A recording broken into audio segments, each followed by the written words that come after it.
আবার মজার ঘটনা হচ্ছে আমরা দুইজন একজনের অনেক পটায় নিয়ে আসছি, পরে গেটের সামনে জায়গায় আমি ভোটারই না, আমি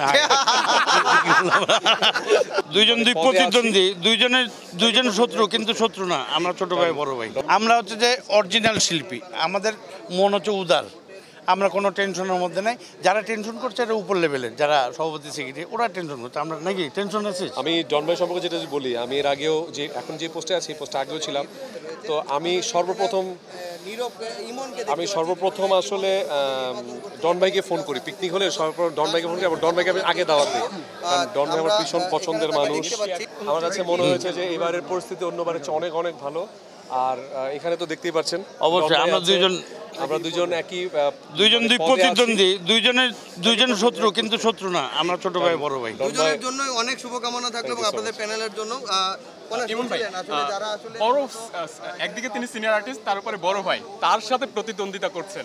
শোনেন, আমি একটা কথা বলি, এটা কোনো প্রতিদ্বন্দ্বিতা না। ডন ভাইয়ের সাথে অন্য কেউ যতবার দাঁড়িয়েছে আমি প্রচুর ফোন দিয়েছি, সবাইকে ফোন দিয়েছি। ডন ভাইয়ের নাম যখন শুনলাম যে ডন ভাই দাঁড়িয়েছে, তখন এবার আমি আর কাউকে আসলে ফোন দেইনি। সেম জিনিসটা আমিও তাই করছি, যে ইমন দাঁড়িয়েছে আমিও ফোন দেইনি। তো এটা বিকজ অফ ডন ভাইয়ের প্রতি আমার অনেক ভালোবাসা। হার জিত তো থাকবেই, কিন্তু এই প্রথম আমার কাছে মনে হচ্ছে যে হেরে গেলেও সমস্যা নেই। হ্যাঁ, আর ডন ভাইয়ের একই অবস্থা, হেরে গেলেও সমস্যা নেই, বিকজ অফ যেই আসুক না কেন আমরা দুজন কাজ করলে পিকনিক আমরা একসাথে এমনিতেই থাকি। আসলে আমরা শিল্পী সমিতি ছাড়া আমাদের সাথে যার বেশি সম্পর্ক, ধরেন নীরব আছে, এখানে ডন ভাই আছে, যাদের সাথে আমাদের প্রায় আড্ডা হয়, প্রায় গল্প হয়।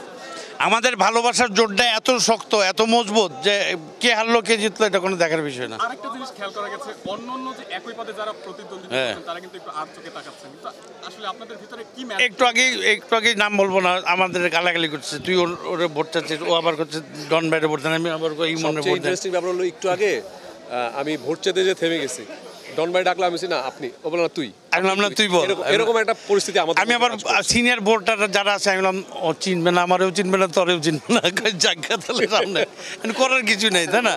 যাক, আমরা খুব এনজয় করছি, আমরা খুব মজা করছি। মিলটা সবার ভিতরে থাকাটা জরুরি কিনা এটা আমি তাই মনে করি যে এই মিলটা সবার ভিতরে থাকা উচিত, সব শিল্পীদের মধ্যে তাদের মন উদার হওয়া উচিত এবং ব্রড মাইন্ডেড হওয়া উচিত। যদি শিল্পীদের মধ্যে শিল্পত্বই না থাকে তাহলে শিল্পীর কোনো লাভ নেই, রাইট? আমাদের মন উদার, আমাদের সাথে কথা বলে আপনারা বুঝতে পারতেন আমরা আমাদের মনটা কতটুকু উদার। আমার কাছে মনে হয়েছে পার্সোনালি যে আমি আর ডন ভাই একটা উদাহরণ হতে পারি, বিকজ অফ এই সক্ষতাটা কারোর মধ্যেই নাই আসলে। আমরা যেভাবে এনজয় করছি, উনি মানে আমরা অ্যাপ্রিসিয়েট করছি, আমি ডন ভাইকে জুস দিচ্ছি, ডন ভাই আমাকে জুস দিচ্ছে, এই যে একসাথে এইরকম যদি। আবার মজার ঘটনা হচ্ছে আমরা দুইজন একজনের অনেক পটায় নিয়ে আসছি, পরে গেটের সামনে জায়গায় আমি ভোটারই না, আমি যাই হোক, অনেক মজা করছি।